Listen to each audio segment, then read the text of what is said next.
삼면이 바다로 둘러싸여 있는 대한민국은 해군의 역량이 중요시될 수밖에 없는 국가이다. 그렇다면 과연 우리나라 해군은 어느 정도의 기술력을 갖추고 있을까? 이를 알아보기 위해 오늘은 대한민국 잠수함이 세계 해군을 경악시켰던 사건을 소개해보고자 한다. 미 태평양 함대의 잠수함 사령관이 직접 대한민국 해군의 능력과 기술은 매우 인상적이었다는 경의를 표하기도 했던 이날의 사건에 대해 자세히 알아보자. 2004년 6월 29일부터 미국 하와이 근해에서 림팩 공사 훈련이 한창 진행되고 있었다. 당시 한국에서는 제1번 잠수함인 장보고함이 참가 중이었다. 림팩 훈련은 2년에 한 번씩 정기적으로 치루어지는 국제해군연합기동훈련이다. 미국과 영국 해군이 주관하고 있으며 일본, 싱가포르, 캐나다, 호주 등 다양한 국가에서 참여하고 있다. 우리나라 역시 1990년에 처음 참가한 이래 지금까지 빠짐없이 참석해왔다. 이 훈련의 목적은 유사시 태평양 중요 해상로를 확보하고 태평양 연안국 해군들 간의 연합작전 능력을 강화하기 위함이지만 때로는 참가국들 간 자국의 해군력을 과시하는 자리가 되기도 한다. 그리고 우리 군 입장에서는 미국 등 다른 나라와의 연합훈련을 통해 전력을 가늠해 볼 수 있는 좋은 기회가 되고 있다. 비록 아직까지 항모나 핵잠수함을 보유하지는 못한 대한민국이지만 매번 림팩 훈련에서 눈에 띄는 성과를 보여왔다.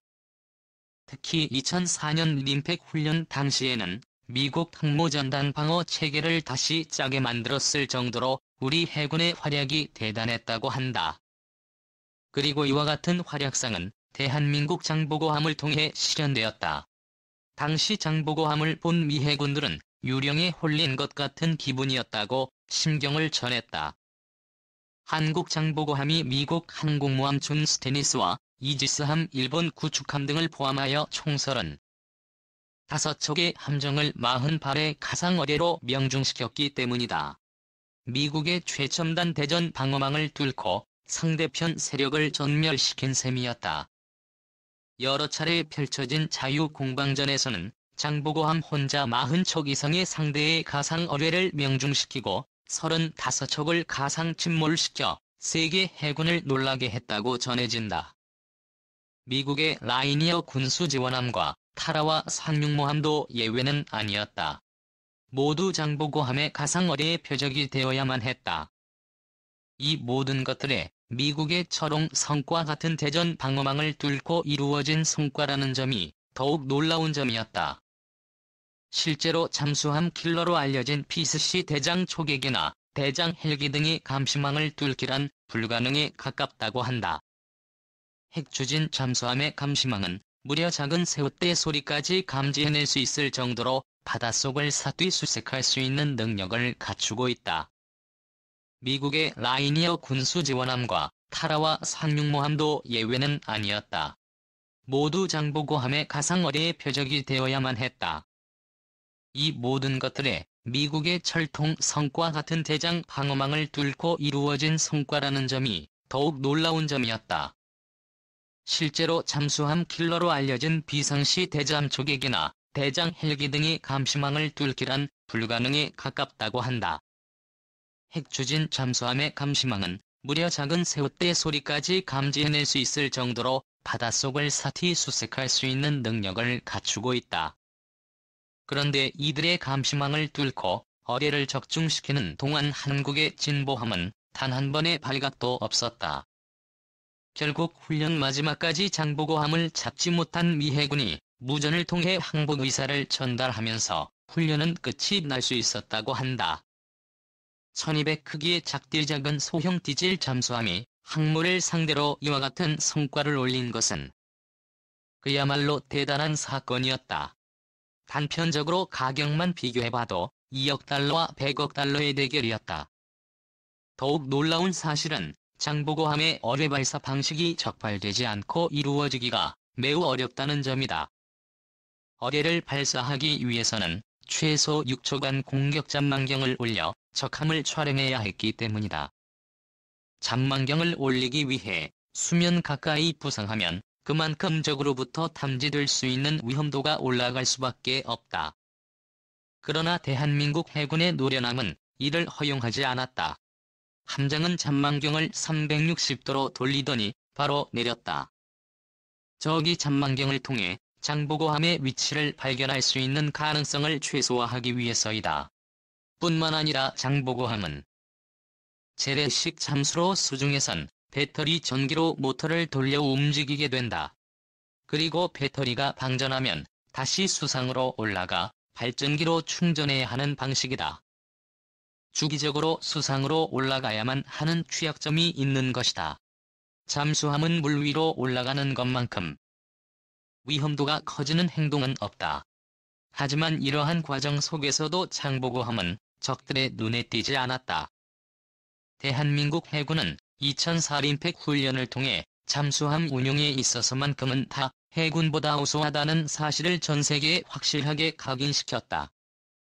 잠수함은 저렴한 가격으로 확보 가능한 가장 효율적인 무기체계로 항모나 핵잠수함이 없는 우리에게는 가장 큰 전력이 될 것이다.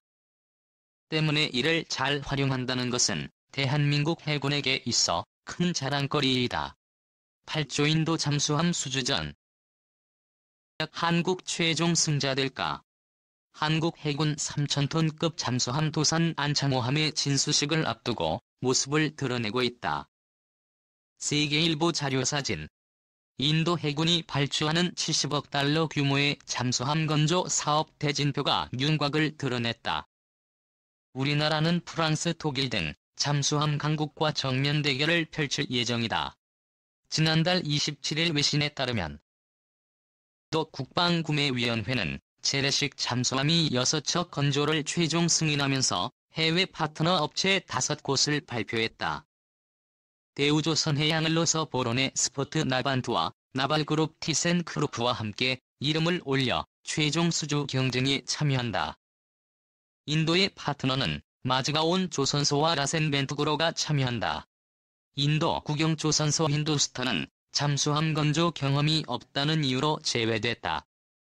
대우조선해양이 인도 잠수함 사업을 수주하면 국내 방산 수출 사상 최대 규모로 기록될 가능성이 높다. 하지만 인도 정부가 제조업 부흥 정책인 메이크 인 인디아에 따라 자국 조선소와 잠수함을 공동 건조하는 방식으로 사업을 진행할 예정이라는 점에서 현지 업체와의 협력, 인도산 부품 구매 등이 변수로 작용할 것이라는 전망도 나온다. 중국 견제 잠수함 전력 보강 노력. 인도가 막대한 예산을 투입해 신형 잠수함을 확보하려는 것은 중국의 인도양 진출이 본격화된 것과 무관치 않다. 중국은 2010년대부터 함정 현대화에 착수해 자국 기술로 구축함과 잠수함, 항공모함 등을 건조하며 해군력을 늘려왔다. 2013년에는 핵추진 잠수함을 처음으로 인도양에 파견했고 2017년에는 인도와 인접한 스리랑카 한반도다. 항구 운영권을 99년간 확보하는 등 해양 거점 확보에도 적극적이다. 중국은 인도 주변국에 잠수함 수출도 확대하고 있다. 2017년 4월 태국의 재래식 잠수함 판매 계약을 체결했으며 파키스탄도 2015년 시진핑 중국 국가주석이 방문했을 때 잠수함 8척 도입을 논의했다. 공기 분류 추진 장치를 갖춰 최대 2주까지 잠항이 가능한 위안급 잠수함으로 4척은 파키스탄에서 만들 예정이다. 방글라데시도 중국산 잠수함 2척을 구매했다. 방글라데시, 파키스탄 등은 잠수함 운용 과정에서 중국군 교관과 기술자의 지원을 받는다. 중국은 이를 통해 잠수함이 인도양과 남중국해 작전 과정에서 필요한 해저, 지도, 함정, 소리, 해수 상태 등에 대한 방대한 정보를 확보할 수 있다. 이들 국가의 주요 항구는 중국산 잠수함이 정박할 수 있는 시설과 보급 설비를 갖추게 된다. 이는 중국 잠수함 기항지가 늘어나는 결과를 초래한다. 인도로서는 중국에 포위당하는 위험에 노출되는 셈이다. 반면 인도의 잠수함 전력 증강은 지지부진했다. 인도 해군은 재래식 잠수함 15척과 핵추진 잠수함 2척을 보유하고 있다. 하지만 재래식 잠수함 상당수가 건조된 지 25년이 넘어 교체가 필요한 상태다. 말라카 해협과 인도양 전역을 활동 무대로 삼고 있는 인도 해군으로서는 전력 증강이 시급한 실정이다. 특히 러시아에서 도입한 킬러급 잠수함은 잦은 사고로 인도 해군을 곤혹스럽게 했다.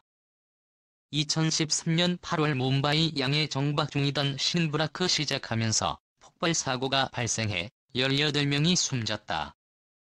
당시 사고는 1971년 인도와 파키스탄 간 전쟁 도중 파키스탄 잠수함에 의해 인도 해군 구축함 한 척이 침몰한 이후 발생한 인도 해군 최악의 사고로 기록됐다.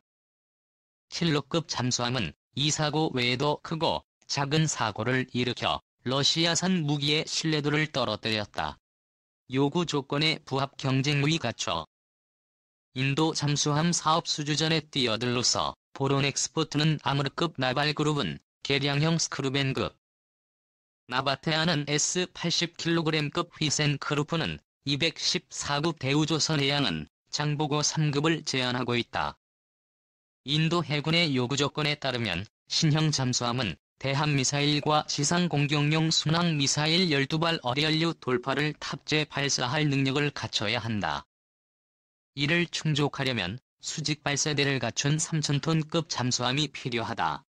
인도에 제한되는 잠수함 중에서 이 같은 요구 조건을 충족할 수 있는 잠수함은 많지 않다.